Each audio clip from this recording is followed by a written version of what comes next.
Hi friends, Mahabharatam ఆది పర్వంలోని సప్తమాశ్వాసం 3 గురించి ఇప్పుడు మనం తెలుసుకుందాం. ద్రుపదుడు కుమారుణ్ణి పిలిచి ఎవరో బ్రాహ్మణుడు మత్స్య యంత్రాన్ని కొట్టి ద్రౌపదిని తీసుకుని వెళ్లారు. నీవు పోయి వారి పుట్టు పూర్వత్రాలు తెలుసుకునిరా అని చెప్పాడు. కృతజ్ఞముడు భీమార్జునుల వెంట వెళ్లి జరిగినది చూసి వచ్చాడు. ద్రౌపదునితో తండ్రి ఆ ఇరువురు ద్రౌపదిని తీసుకుని ఒక వయసు పైబడిన స్త్రీకి చూపించారు. అందరూ ఆమెకి నమస్కరించారు. అందులో పెద్దవాడు చెప్పినది విని మిగిలిన నలుగురు వెళ్లి భిక్ష తీసుకుని వచ్చారు. అందులో కొంత భాగం బలిదానాలకు అతిథులకు పెట్టారు. మిగిలిన దానిలో సగభాగం బలిష్ఠుడైన రెండవ వానికి పెట్టారు. మిగిలిన వారు తిన్నారు. చెల్లి ద్రౌపది వారికి విసుక్కోకుండా సేవలు చేస్తుంది. వారందరికీ దర్పాలతో పడకలు తయారు చేసింది. వారంతా ఏనుగులు, గుర్రాలు, యుద్ధాలు గురించి మాట్లాడుకున్నారు. వారి నడవడిక బ్రాహ్మణుని వలె లేదు, శ్రేష్టమైన రాజకుమారుల వలె ఉన్నారు అని చెప్పాడు దుష్టోద్యముడు.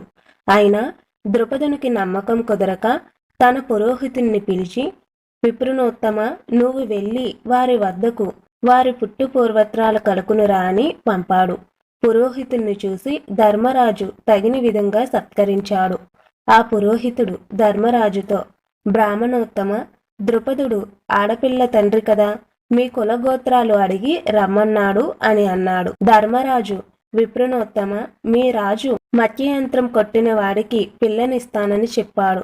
మా సోదరుడు ఆ యంత్రాన్ని ఛేదించాడు. మా కులగోత్రాలు తెలుసుకుని ఏం చేస్తాడు? వీరుడు కానివారు మత్స్యయంత్రం కొట్టగలరా? మీ మహారాజు కోరిక తీరింది కదా, ఇంక విచారమేలా అని మాట్లాడాడు. చేసేది లేక ఆ విప్రుడు ఆ విషయాన్ని ద్రుపదునికి చెప్పాడు. విప్రుని మాటలకు ద్రుపదుని సందేహం కొంతవరకు తీరినా మనసులో ఇంకా ఏదో సందేహం. అది తీర్చుకోవడానికి 4 జాతుల వారికి అనువైన రథాలను సిద్ధం చేయించి దుష్టోద్యముని వారు ఉన్న చోటుకి ఆ రథాలను పంపాడు. పాండవులు క్షేత్రియులకు ఉచితమైన రథాలను ఎక్కి ద్రౌపదిని వద్దకు వచ్చారు. పాండవులకు ఎదురేగి అతిథి సత్కారాలు గావించి వారికి అనేక కానుకలు ఇచ్చాడు. పాండవులు క్షేత్రియులకు ఉచితమైన ఆయుధాలను మాత్రం తీసుకున్నారు. ద్రుపదుడు సంతోషించాడు. వారు క్షేత్రియులన్న నిర్ధారణకు వచ్చారు. కాని వారి నోటితో చెప్తే బాగుంటుందని ధర్మరాజుతో, అయ్యా, మీరు దేవతల, గంధర్వుల, క్షేత్రియుల లేక బ్రాహ్మణుల చెప్పి నా సందేహం తీర్చండి.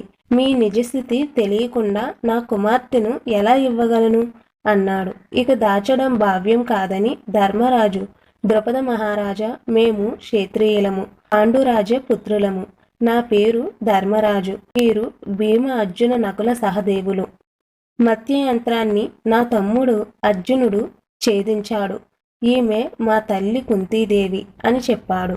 అది విన్న ద్రుపదుడు తన చిరకాల కోరిక నెరవేరిందని పొంగిపోయాడు. ధర్మరాజు పక్కన కూర్చుని, విచిత్రవీర్యుని మనవడు, పాండురాజు కుమారుడు నాకు అల్లుడు కావడం నాకు సంతోషంగా ఉంది. స్వయంవరంలో అతన్ని వరించిన కన్యతో అర్జునునికి వివాహం చేస్తాను అన్నాడు. దానికి ధర్మరాజు, అర్జునుడి కంటే ఇద్దరం పెద్దవాళ్లం ఉన్నప్పుడు అదెలా కుదురుతుంది అన్నాడు. ద్రుపదుడు, అయితే పెద్దవాడివైన నువ్వు వివాహం చేసుకో, ధర్మబద్ధంగా ఉంటుంది అన్నాడు.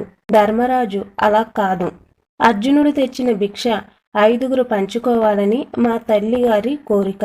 అందువలన ఈ కన్యను మేము 5గురం వివాహం చేసుకుంటాము అన్నాడు. అది విన్న ద్రుపదుడు, అదేమిటి, ఒక పురుషుడు చాలా మంది కన్యలను వివాహం చేసుకోవచ్చు, ఒక కన్యను మాత్రం ఎక్కువ మంది వివాహం ఆడడం లోకవిరుద్ధం కాదా అని అన్నాడు. మరునాడు వ్యాసుడు అక్కడికి వచ్చాడు. అందరూ సమావేశమైన సమయంలో ద్రుపదుడు వ్యాసునితో జరిగినదంతా వివరించి, మహాత్మా, ఒక కన్యను 5గురు పురుషులకు ఇవ్వడం లోకవిరుద్ధం కాదా? తమరే ధర్మ నిర్ణయం చేయండి అన్నాడు. ధర్మరాజు చేతులు జోడించి, మాకు మా తల్లి దైవం, ఆమె మాటను మేము జవదాటం. నేను మాట వరుసకు కూడా అబద్ధం చెప్పను. నా నోట ఈ మాట ఎలా వచ్చిందో తెలియటం లేదు. పూర్వం జటిల అను ఋషి కన్య 7 ఋషుల్ని వివాహమాడింది. దాక్షాయిని అనే కన్య ప్రచేతనులు అనబడే 10 మందిని వివాహం చేసుకుంది. కనుక ద్రుపద మహారాజా ఆలోచించక నీ కుమార్తెను మా 5గురికి ఇచ్చి వివాహం చెయ్యవచ్చు అన్నాడు. ఇరువురి వివాదం విన్న వ్యాసుడు కాసేపు ఆలోచించాడు. ద్రుపదునితో, మహారాజా, నీ కుమార్తెను ధర్మరాజు చెప్పినట్టు వారి 5గురికి ఇచ్చి వివాహం చెయ్యి. ఇది ధర్మ నిర్ణయం. ఇందుకు కారణం చెప్తాను అని చెప్పి ద్రుపదిని పాండవుల నుంచి దూరంగా తీసుకుని వెళ్తాడు. వ్యాసుడు ద్రుపదునితో, ద్రుపద మహారాజా, పూర్వం మౌదల్క్య ముని భార్య ఇంద్రసేన మహాపతివ్రత. మౌదల్యకుడు కుష్ఠురాగంతో బాధపడుతున్నాడు. అయినా అసహ్యించుకోకుండా సేవలు చేస్తుంది. ఒకరోజు భర్తకు భోజనం పెట్టి మిగిలిన అన్నం తింటూ ఉన్నప్పుడు అందులో భర్త వేలు ఊడిపడి ఉండడం చూసి అది పక్కన పెట్టి మిగిలిన అన్నం తింటూ ఉంది. ఇది చూసి ఆ ముని ఆశ్చర్యపోయాడు. ఇంద్రసేన, నీ పతిభక్తి అమోహం. నీకు ఏమి వరం కావాలో కోరుకో, ఇస్తాను అన్నాడు. నాదా, నాకు వాంఛలు తీరలేదు. అందుకు మీ రూపం అడ్డుగా ఉంది. మీరు అందమైన 5 రూపాలుగా మారి నా కోరికలను తీర్చండి అని అడిగింది. అందుకు అంగీకరించిన ముని మనోహరమైన 5 రూపాలు ధరించి భార్య కోరిక తీర్చాడు. తరువాత అతడు బ్రహ్మలోకానికి వెళ్ళాడు. కాని కోరికలు తీరని ఇంద్రసేన మరుజన్మలో కాశీరాజు కుమార్తెగా జన్మించింది. ఆమె చాలా కాలం కన్యగా మిగిలిపోయింది. శివుని గురించి తపస్సు చేసింది.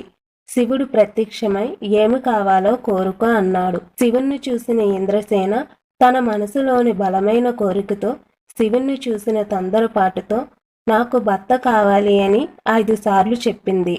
శివుడు ఆమెతో తదాస్తు, మరుజన్మలో నీకు 5గురు భర్తలు లభిస్తారు అన్నాడు. అది విని ఆమె తన పొరపాటు గ్రహించింది. దేవా, ఒక కన్యకు 5గురు భర్తలు లభించడం లోక విరుద్ధం కాదా?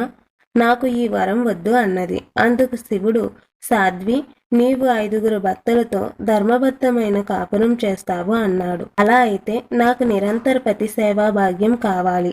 నాకు ఒక్కొక్కరితో ఏకాంత జీవితం కావాలి. అన్యత్వం చెడకుండా సంసారం కావాలి అని అడిగింది. శివుడు ఆమె కోరిన విధంగా వరాలు ఇచ్చాడు. నువ్వు వెళ్ళి గంగా తీరంలో ఉన్న ఇంద్రుణ్ణి తీసుకురా అన్నాడు.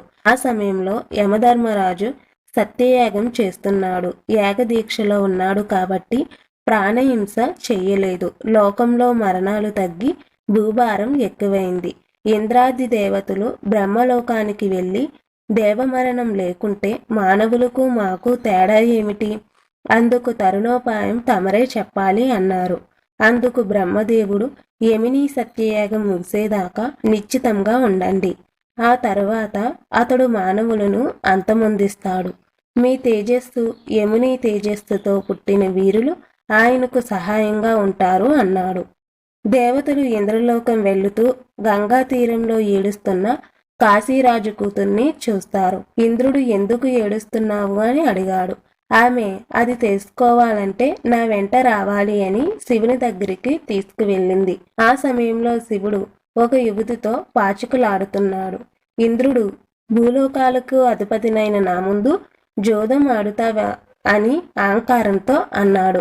అందుకు శివుడు కోపించి, గర్వంతో మాట్లాడకు, నీకు చేతనైతే ఆ కొండ గృహను చీల్చు అన్నాడు.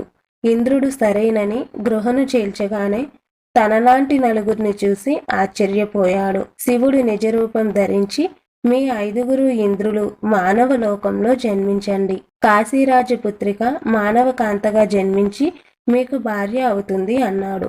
వ్యాసుడు, ద్రుపద మహారాజా, ఈ 5గురు ఇంద్రులే పాండవులు. కాశీరాజు కుమార్తె నీ ఇంట పెరుగుతున్న యజ్ఞసేని. నీకు అవమానమైతే వారి నిజ రూపాలు చూడు అని తన తపోమహిమతో వారి రూపాలు చూపగా వెలుగుతున్న వారి నిజ రూపాలను చూస్తాడు. వ్యాసుని మాటలతో ద్రుపదిని సందేహం తీరింది. ద్రౌపదిని పాండవులకు ఇవ్వడానికి సమ్మతించాడు. పాండవుల తరపున ద్యోమ్యుడు పురోహితం వహించాడు. సర్వాలంకార భూషిత అయిన ద్రౌపదిని ముందుగా వేదోక్తంగా ధర్మరాజుకు ఇచ్చి వివాహం చేయించారు. తర్వాత పరమశివుణ్ణి ప్రార్థించగానే తిరిగి ద్రౌపది కన్యత్వం సిద్ధించింది. ఆ తర్వాత భీమసేనునికి, ఆ తర్వాత అర్జునునికి, ఆ తర్వాత నకుల సహదేవులకు వేదోక్తంగా వివాహం జరిపించారు. ఆపై కుంతీదేవి ఆశీర్వాదం పొంది, ఆపై పెద్దల ఆశీర్వాదం పొందారు. తెలుసుకున్నారు కదండి మహాభారతం ఆది పర్వంలోని సప్తమాశ్వాసము 3 గురించి. మరలా మహాభారతం ఆది పర్వంలోని అష్టమాశ్వాసము 1తో వస్తాను. ధన్యవాదాలు. ఈ వీడియో కనుక మీకు నచ్చినట్లయితే లైక్ చేయండి.